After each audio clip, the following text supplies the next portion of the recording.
Minggu ini kita bicara tentang cultural studies atau kajian budaya. Kalau yang minggu lalu kan kajian budaya sama hubungannya dengan komunikasi itu apa. Nah, mau review dulu nih. Oke, jadi saya punya 3 pertanyaan.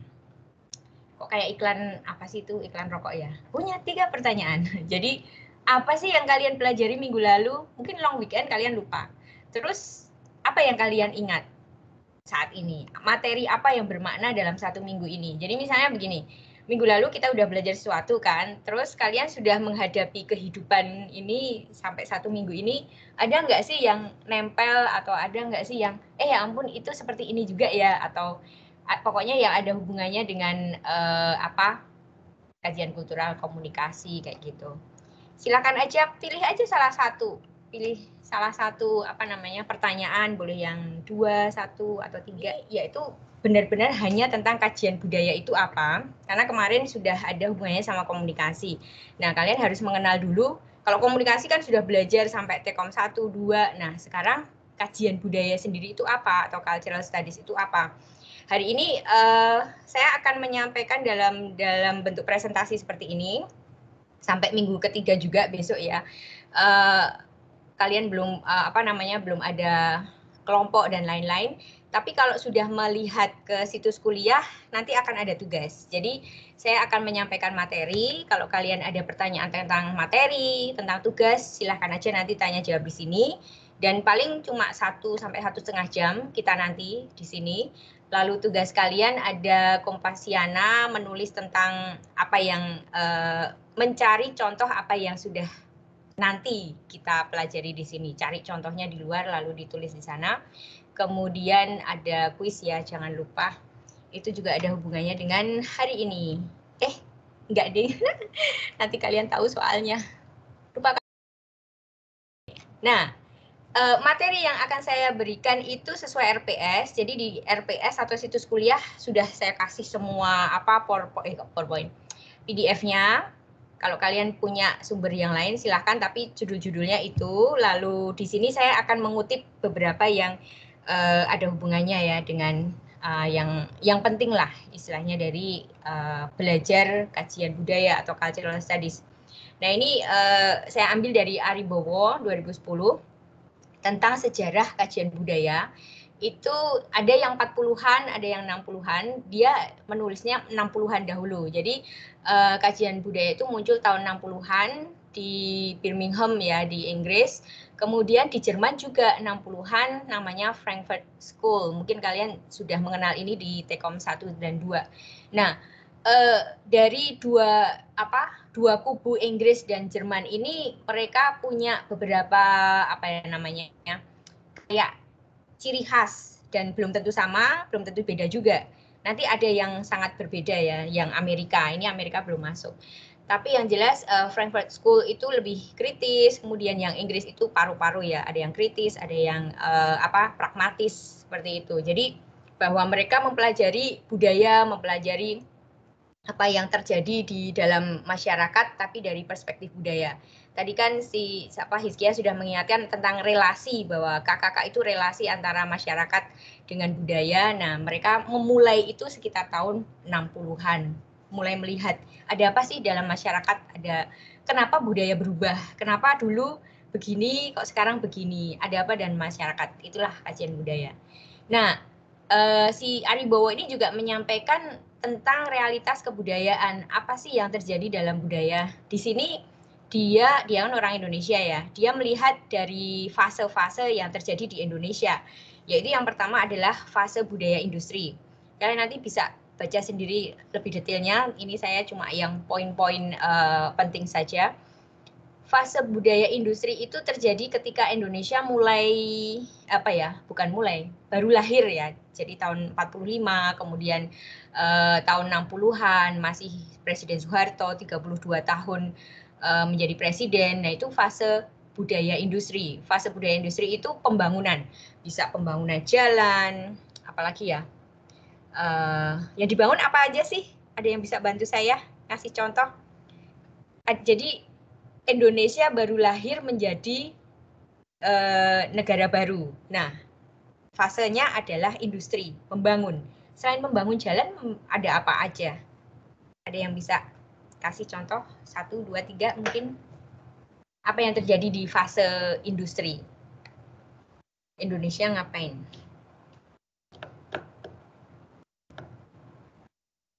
Kalian pasti belum lahir, jelas.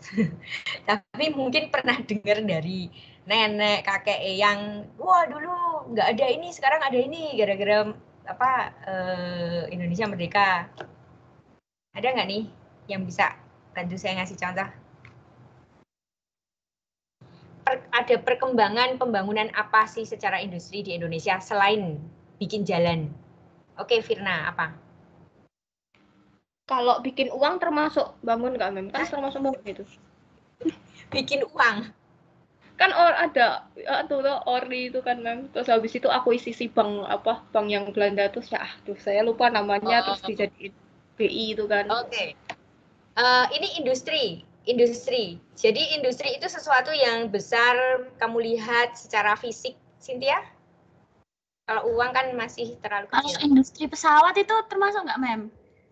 Oke, Indonesia mulai membuat pesawat sendiri ya? Ya. Tuh, ini karena kita konteksnya Indonesia, bisa. Tapi yang jauh lebih umum, jauh lebih, itu kan mahal ya Indonesia membuat pesawat. Dan itu hanya di Bandung kan, Nurtanio itu. Yang menyeluruh di sampai pelosok desa atau kota, ada nggak? Ada pembangunan, kalau dulu ketika belum merdeka, nggak ada. Ketika merdeka ada. Yaitu jalan dulu bebatuan gitu, terus akhirnya di amplas, di aspal. Terus kalau sekarang sih tol ya. Satu lagi. Nggak ada, nyerah aja ya. Oke, yaitu tetap nggak ada yang mau ngomong. Oke. Listrik masuk desa. Saya pikir karena kalian mungkin merasa semua udah ada, apa sih listrik udah ada kan? Dulu tuh nggak ada, tahun 40 tuh sampai kakek saya itu baru tahun 70 apa 80 ya, sampai dia itu beli tiang listrik. Karena lokasi kakek saya itu jauh banget dari tiang listrik terakhir dan tidak ada yang, maksudnya orang miskin gitu kan, tidak pokoknya kalau mau ada listrik ya harus beli. Nah, ini kakek saya kebetulan lurah kan, lalu mengumpulkan uang terus sama masyarakat beli tiang listrik, lalu akhirnya di desa itu ada tiang listrik yang itu loh, yang warnanya silver itu loh, yang untuk trafo. Jadi kayak gitu. Listrik masuk desa, lalu ada PDAM, kemudian apalagi ya? Ya agak susah mungkin buat kalian, tapi harus mempelajari ini ya, bahwa oh dulu tuh nggak ada, sekarang ada. Kemudian untuk fase budaya transisi itu lebih ke setelah semua ada, lalu seperti apa sih? Jadi ini lebih yang tadi si Firna bilang tentang uang ya. Muncul seperti kebijakan-kebijakan bahwa ada ori, kemudian ada saham. Jadi lebih, kalau yang transisi itu jauh lebih non fisik ya. Kita lebih melihat ke kebijakan dan lebih ke pendekatan antara desa dan kota, ada transmigrasi, ada hal lain-lain seperti itu. Kemudian fase budaya global ya, tentunya kalian mungkin tahu ya, global itu artinya tidak ada batasan antara waktu dan tempat. Dengan internet bisa, dengan pesawat terbang bisa, tiket-tiket jauh lebih murah, kemudian orang bisa berkomunikasi lewat telepon, lewat video, kemudian kalian bisa mempelajari budaya lain lewat YouTube, jadi gitu. Jadi sudah tidak ada batasan antara waktu dan tempat, dan semua itu saking tidak ada batasnya, jadi ada ketakutan wah nanti budaya kita hilang itu. Jadi fase budaya global itu budaya asli ditakutkan hilang atau bahkan mungkin diganti ya, atau ada akulturasi. Nah, ketika percampuran budaya itu ada subculture. Subculture itu budaya di bawahnya budaya mainstream. Jadi ada budaya lebih kecil atau bahkan counterculture. Counterculture itu yang khawatir ketika budaya luar itu menghilangkan budaya dalam. Nah, budaya dalam itu mengcounter budaya luar. Jadi ada kejadian-kejadian seperti itu. Itu untuk yang terjadi di dalam budaya Indonesia ya, ini konteksnya Indonesia karena Ari Wibowo. Nah ini saya menambah untuk Frankfurt School. Ada yang tahu nggak Frankfurt itu di mana? Teriak aja. Jerman, Bu. Jerman, oke, bagus. Ya. Jadi tadi kita sudah bicara Inggris, sudah bicara ya udah bicara Jerman ya tadi. Sebentar saya cek. Oh ya, udah bicara Jerman. Keliru aku ngomong, ya pasti tahu. Ya, jadi Frankfurt School itu lebih ke kritis ya. Melihat budaya tapi dari sisi kritis, melakukan analisis isi, kemudian mengawasi. Kritis itu kan lebih ke mempertanyakan, kok ini belok sana, kok nggak belok sini, kok ini warnanya merah, kok nggak ungu misalnya, kok ini begini. Jadi dia mengawasi sistem komunikasinya seperti apa. Kemudian mengambil kesimpulan tentang lembaga media massa. Jadi Frankfurt School melihat media massanya seperti apa, lalu bagaimana mereka menyebarkan pesan. Ini yang ada hubungannya sama komunikasi ya. Karena komunikasi itu ada pesan, ada media, channel, ada SMCRE. Jangan sampai lupa loh, seumur hidup Anda di sini sampai skripsi itu harus ingat SMCRE. S-nya apa? Source, kemudian message, channel, SMCR-nya receiver, lalu E-nya efek. Nah, mereka melihat itu, bagaimana menyebarkan pesan komunikasinya seperti apa. Kemudian yang satu Chicago School ini tahun 40-an tapi di Amerika ya. Lebih ke empirik, lebih ke pengalaman, lebih ke apa yang terjadi di masyarakat, lalu dilihat ini kenapa sih, kenapa ini bisa terjadi. Kok ada kriminalitas? Kalau di Jogja, kok ada kelitih? Kalau di Jawa Timur kok ada apa namanya bonek ya. Terus nanti cerita deh di tempat kalian mungkin apa namanya belum muncul tentang jenis-jenis kriminal lokal. Kalau di Jogja kan kelitih itu terus bonek. Kalau di kayaknya Jawa Timur tuh ada deh yang dari Jawa Timur bisa cerita.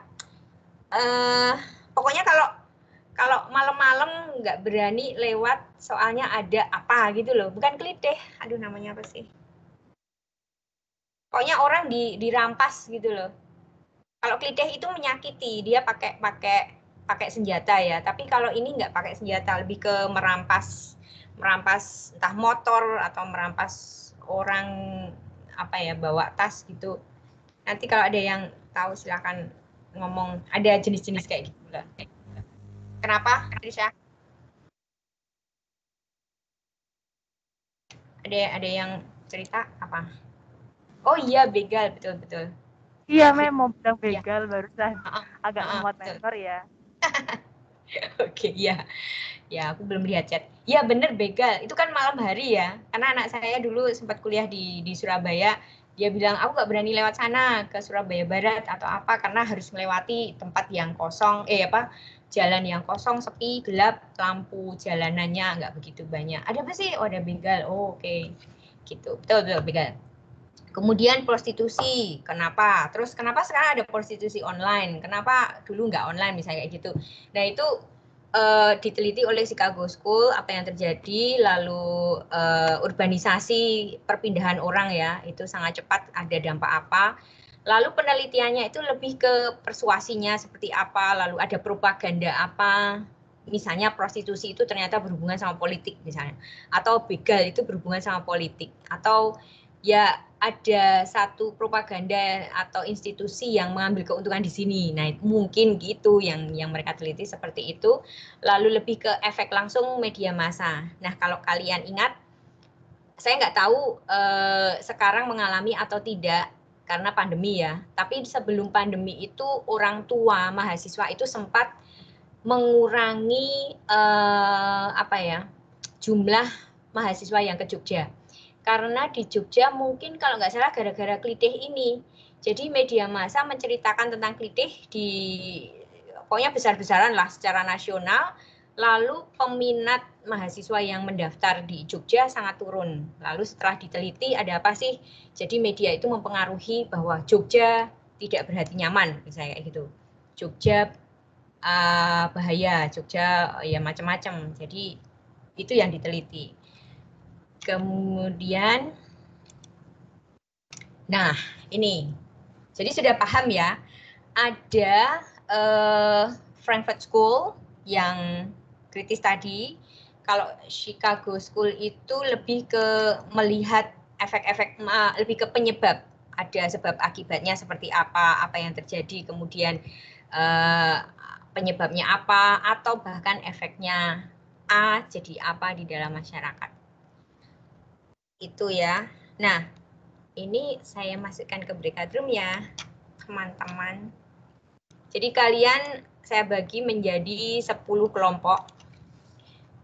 Mencoba mencari, ini termasuk review mata kuliah yang lain. Jadi ketika kalian dulu Tekom atau mungkin MPK atau MPS, itu ada teori apa aja sih? Sebutkan teori komunikasi yang berhubungan dengan Frankfurt School itu apa saja, lalu alasannya apa? Satu orang menyumbang satu ya, mungkin kalau ada 5 orang berarti kalian 5 teori. Lalu ini masuk yang Frankfurt atau Chicago. Kalau misalnya Frankfurt kenapa? Kalau Chicago kenapa? Jelas ya? Saya masukkan ke breakout room, silahkan nanti diskusi.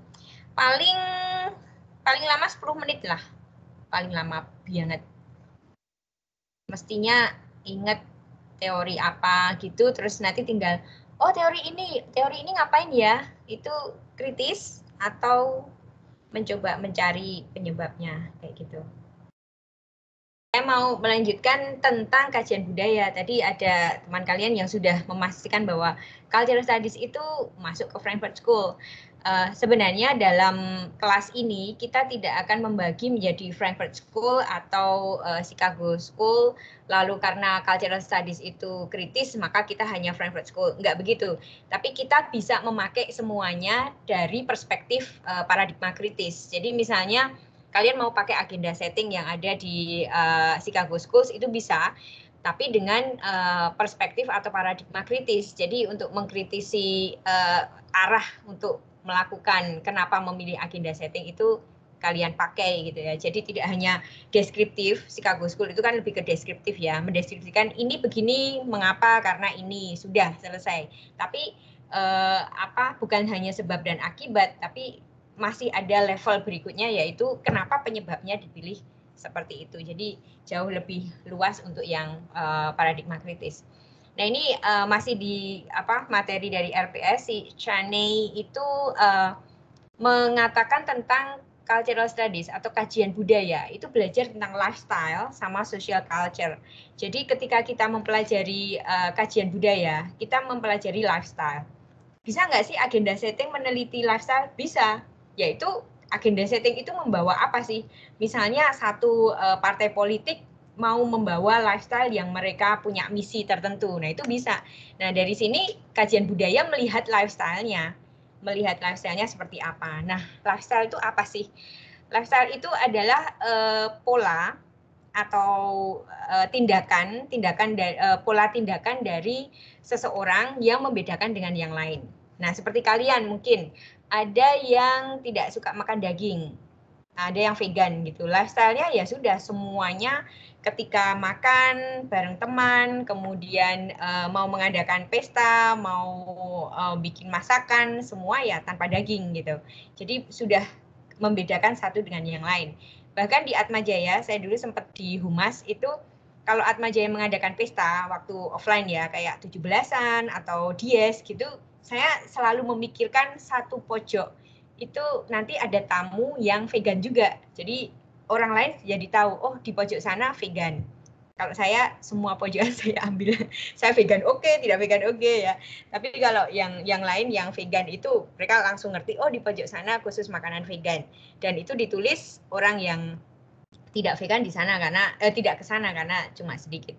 Kemudian si Chaney juga mengatakan ada penyebab dari lifestyle ini, yaitu ada 4 perubahan. Nah, kenapa terjadi seperti ini? Atau kenapa ada vegan atau tidak? Atau kenapa ada perubahan baju? Kemarin kalau nggak salah ada yang memberi contoh tentang baju ya sebagai salah satu budaya.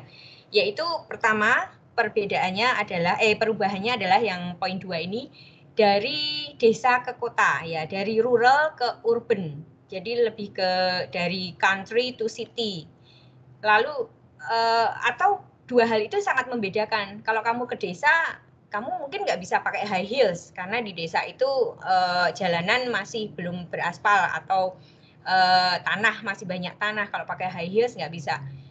Bahkan lifestyle ini masuk ke wedding ya. Saya sempat mengikuti wedding garden gitu, ada tulisan dilarang harap memakai sepatu yang lebih nyaman karena kita di garden tidak banyak tempat-tempat keramik ya, banyak tanah, banyak rumput. Nah, itu juga masuk. Tapi ini beda sama itu ya, tapi itu membuat lifestyle.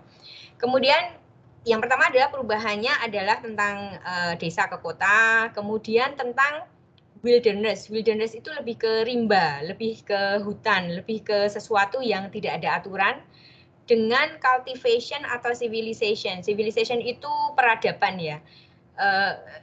Dari yang tidak ada aturan, misalnya kalau di hutan itu kalau ada tanaman, ada mangga, matang, kita ambil nggak apa-apa.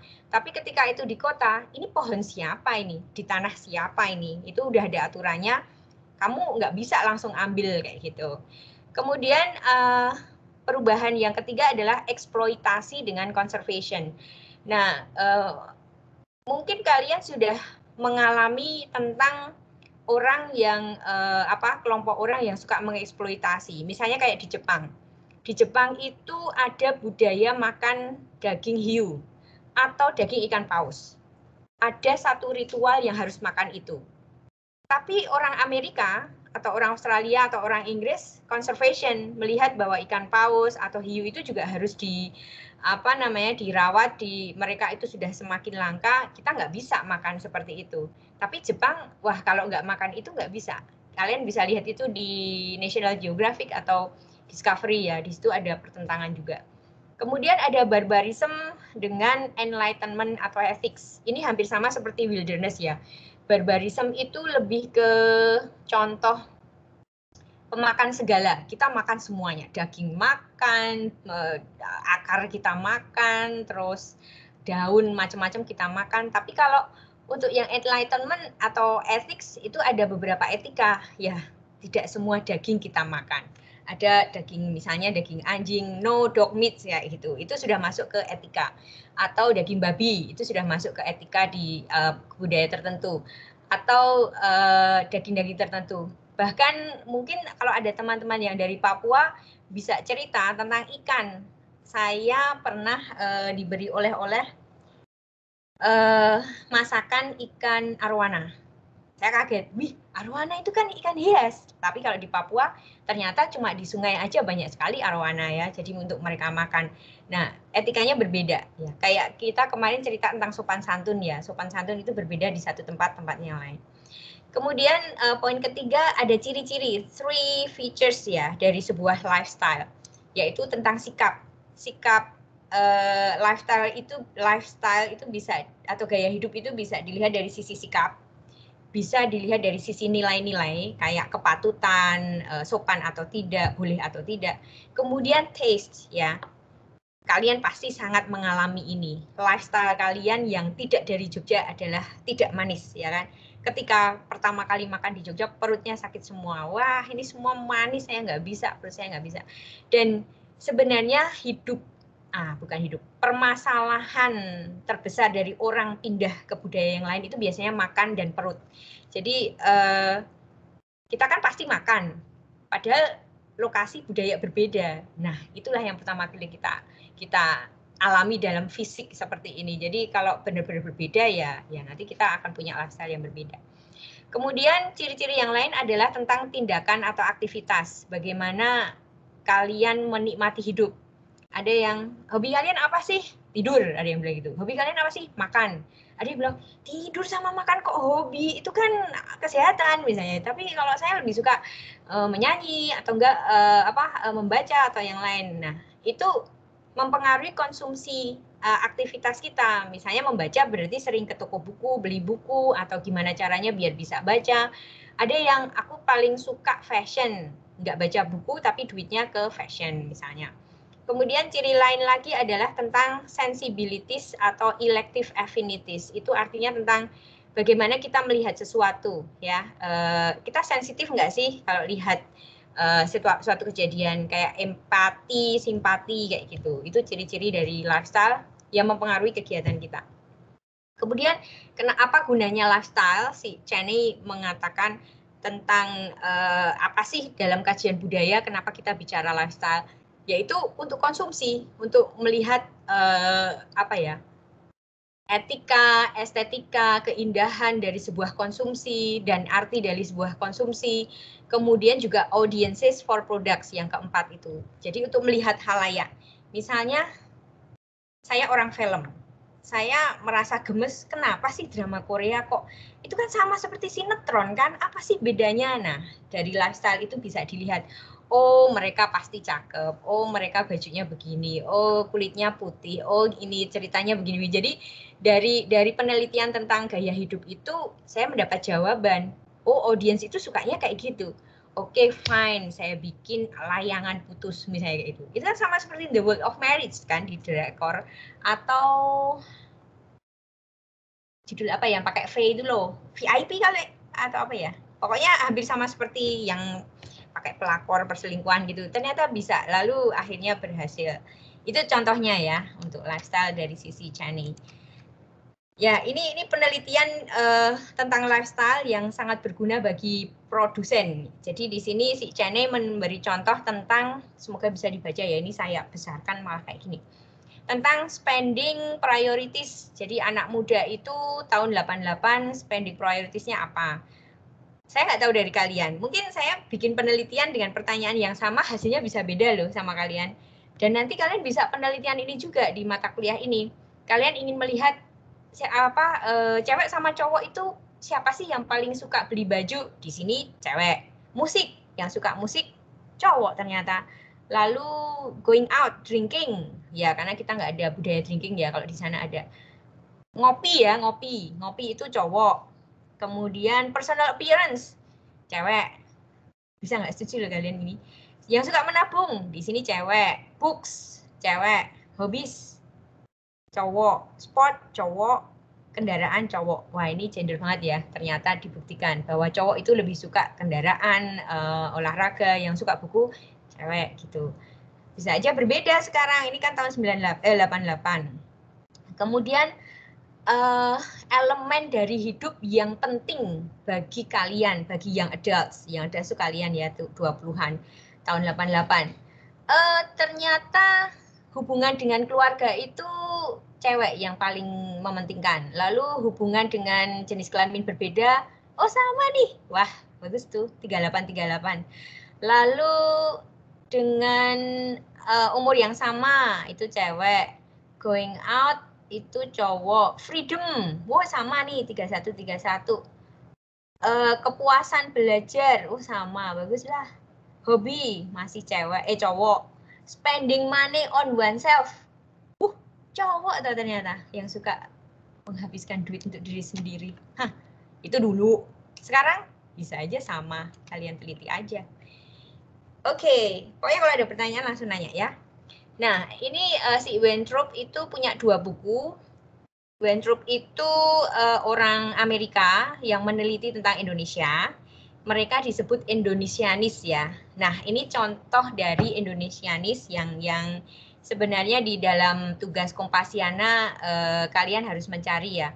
Kalian mencari orang asing, bukan orang Indonesia, yang meneliti tentang Indonesia itu siapa sih? Lalu kalian cari 2 artikelnya. Kalau ini buku ya, kalian nyari 2 artikel. Nah, si Weintraub itu meneliti tentang dangdut Indonesia. Nah, apa sih yang dia teliti di bukunya? Ini ada beberapa bab, ada 9 tentang mitologinya, kemudian A Doll from India, ada Elvisnya Indonesia, Rhoma Irama tuh Elvisnya Indonesia. Terus ada musik dan rakyat. Bagaimana rakyat atau people dalam dangdut itu seperti apa. Jadi kalian kalau mau nanya tentang kakak ini mempelajari apa sih? Boleh tentang dangdut, contohnya ini gitu loh, topiknya seperti ini. Kemudian kalau kalian pernah tahu The Music of My Country is Dangdut, nah ini bisa masuk di situ juga.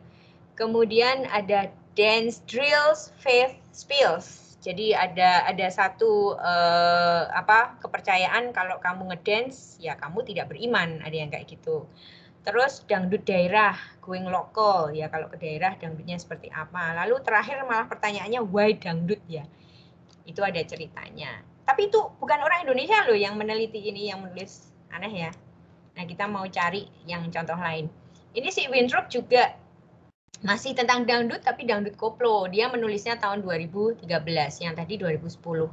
Berarti dangdut itu sangat-sangat luar biasa ini apa perkembangannya, sampai dangdut koplo itu bahkan tidak hanya kelas tertentu, tapi lintas generasi dan lintas kelas. Dan dia meneliti tentang ini. Kemudian saya kembali ke orang Indonesia, Herianto 2008. Dia bicara tentang pop culture, yaitu topik budaya populer yang penting dalam salah satu materi hari ini. Apa sih yang disebut budaya populer? Nah, si Herianto ini menceritakan tentang Peter Pan. Peter Pan itu masa lalu ya, sekarang jadi Noah, si Ariel. Nah, dulu kan dia Peter Pan.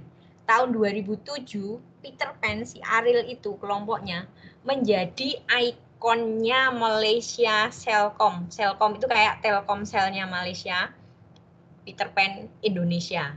Orang Malaysia marah, lah kenapa orang Indonesia yang dijadikan ikon? Apakah karena populer? Ya, jawabannya, budaya populer. Jadi si perusahaan Malaysia Celcom itu melihat orang Malaysia itu tidak sepopuler Peter Pan di Malaysia, maka mereka memakai Peter Pan untuk iklan marketingnya.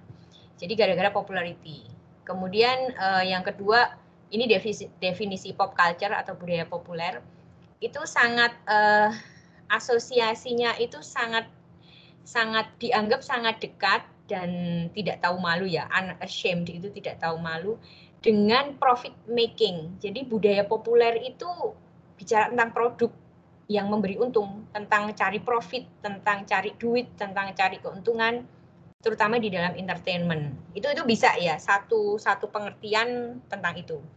Kemudian pengertian yang lain, nomor 3, budaya populer itu adalah produk masyarakat industri. Tadi kita sempat ada fase industri ya. Ini dampak dari fase industri itu adalah pop culture juga. Yang dalam bentuk aktivitas atau practices atau kegiatan, tapi juga dalam bentuk produk yang bisa dilihat, yaitu dalam bentuk budaya. Nah, kadang bentuknya itu karena industri, kemudian ada teknologi. Nah, industri dan teknologi ini membuat mass production. Jadi misalnya kalian beli baju, mass production. Bajunya ternyata yang Anda beli itu pas ketemu di gereja atau ketemu di kampus, ada yang lain juga pakai yang sama. Karena mass production. Karena kenapa Anda beli itu? Karena Anda merasa itu tren, itu populer. Orang lain juga merasa yang sama, jadi bisa aja kan ketemu, wah kok modelnya sama, kayaknya sama ini ya gitu. Nah itu gara-gara budaya populer dan mass production, jadi diproduksi massal ya. Kemudian didistribusinya juga lebih luas, lalu diduplikasi jadi banyak. Kalau kalian pergi ke Matahari zaman dulu ya, kalau lihat ada satu renteng sama semua, hanya ukurannya berbeda atau modelnya beda, kayaknya sama. Jadi budaya populer itu membuat sesuatu itu mudah diakses, mudah dibeli karena murah dan banyak pilihannya. Tapi ya itu tadi, jadi akhirnya ya kalian jadi bisa seragam sama yang lain ya, orang yang nggak kenal. Kemudian yang keempat, pop culture itu juga untuk orang ordinary, jadi orang umum, masyarakat biasa, masyarakat yang tidak terbatas. Jadi misalnya kalian merasa ada orang yang elegan, orang yang elit, tapi juga dia memakai itu. Nah itu masuk ke dalam budaya populer. Jadi tidak dibatasi oleh hanya masyarakat biasa atau masyarakat umum, bahkan sampai ke level berikutnya. Jadi misalnya ya kayak Ariel, Noah itu disukai tidak hanya orang level menengah ke bawah, tapi juga menengah ke atas pun suka sama Ariel, jadi tidak ada batasan. Kemudian yang kelima, tentang apa ini? Oh ini contohnya, lebih ke contoh mass production itu ya ada musik, film, televisi, kemudian yang practices itu kegiatan yang dilakukan itu hampir sama. Kemudian yang bedanya 5 sama 6 adalah yang kelima itu untuk for the people. Lalu kategori yang kedua adalah by the people. Jadi kalau kalian tahu ada indie, kemudian juga tentang komunitas-komunitas, lalu ada budaya yang mengadakan seperti karnaval, 17-an, lalu ada festival, entah film, entah festival musik atau festival yang lain, tapi itu dibentuk oleh masyarakat dan diproduksi secara massal. Kemudian, ini contohnya tadi ya, si Selkom mempersembahkan Peter Pan. Tulisannya Malaysian banget itu, Melayu. Konser Jelajah Malaysia 2008. Lalu ini untuk muat turun. Oh, ini download tuh muat turun. Eksklusif Peter Pan pakai bintang 1628. Nah, itu contohnya. Ada buktinya bahwa dulu 2007-2008. Nah, ini salah satu contoh budaya populer juga. Jadi tidak hanya musik, tapi pada suatu hari tahun 98, kalau kalian tahu, waktu itu adalah detik-detik Presiden Soeharto di bulan Mei turun ya, dia diminta turun oleh mahasiswa, oleh masyarakat, oleh rakyat. Nah, pada bulan Mei kapan ya? 21, 22 Soeharto turun. April sebelum itu novelnya Ayu Utami Saman diterbitkan.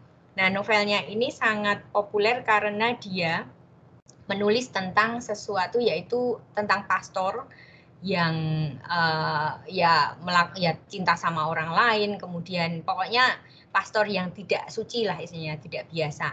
Kemudian muncul novel Supernova tahun 2000 oleh Dewi Lestari. Itu novelnya tentang hampir seperti sci-fi ya. Jadi dia menggabungkan sci-fi sama kenyataan, karena Supernova itu kan sci-fi. Lalu novelnya itu juga mulai bicara tentang gay. Jadi kalau kalian sudah nonton filmnya, karena akhirnya difilmkan, itu muncul peran gay. Nah, itu baru mulai ini seperti itu. Sebelumnya tidak boleh, ketika Pak Harto tidak boleh. Lalu yang ketiga, 2 orang ini adalah perempuan. Maka kemudian merasa bahwa perempuan itu bisa menulis, sesuatu yang berbeda, perempuan bisa menulis tentang sci-fi, dan bahkan Dewi Lestari itu memakai kalimat-kalimat ilmiah ya. Jadi kayak kalau anak fisika, anak biologi itu wah sangat seneng banget baca kayak gini. Kemudian itu memicu banyak sekali penulis cewek, female writers ya, akhirnya mereka muncul. Nah, ini cover-covernya. Lalu saya kebetulan dulu waktu doktor sempat mewawancarai mereka tahun 2012. Dan waktu itu, waktu saya ketemu sama Dewi Lestari 2012, saya nanya, Mbak, itu Supernova mau difilmkan nggak? Dia bilang, kayaknya enggak deh, dia bilang gitu. Lalu akhirnya Supernova difilmkan, lalu saya bilang, loh jadi difilmkan ya? Terus dia bilang, banyak yang meminta, dan saya bilang, dia kan kalau kalian tahu adaptasi film kadang dari novel kadang mengecewakan kan. Si Dewi Lestari bilang bahwa saya tidak ingin mengecewakan, sehingga saya mau novel saya difilmkan kalau saya yang menulis naskahnya dan saya berkuasa penuh atas film itu. Jadi ini harus bagaimana. Ketika disetujui oleh sutradara, dia mau kayak gitu akhirnya. Terus ya sukses juga itu. Jadi itu termasuk budaya populer ya. Orang semakin banyak suka membaca novel, lalu habis itu booming penulis-penulis, bahkan teen lead, bahkan anak SMA itu mereka nulis lalu mempublikasi. Lalu banyak orang membaca juga, kemudian film Indonesia mulai bangkit. Kalau kalian ingat 2000 itu Petualangan Sherina. Kemudian 2002, 20 tahun yang lalu AADC, ini kemarin Nicholas Saputra dan Dian Sastro merayakan 20 tahun AADC. Itu kemudian semakin membentuk sebuah budaya. Kalau kalian tahu banyak sekali film-film yang tentang SMA, ada Dear Nathan, terus yang lain-lain kayak gitu, serialnya hampir sama. Kemudian penulis-penulis juga tentang gay, tentang keagamaan. Saman itu kan Katolik ya. Untuk yang novel agama Katolik juga mulai muncul, kemudian yang minoritas kayak tentang China, tentang Tionghoa itu namanya siapa saya lupa, itu juga mulai muncul di situ. Jadi ada satu produk budaya yang akhirnya mempengaruhi semuanya. Itu sih dari saya, kayaknya saya udah habis. Ya, sementara ini ada pertanyaan.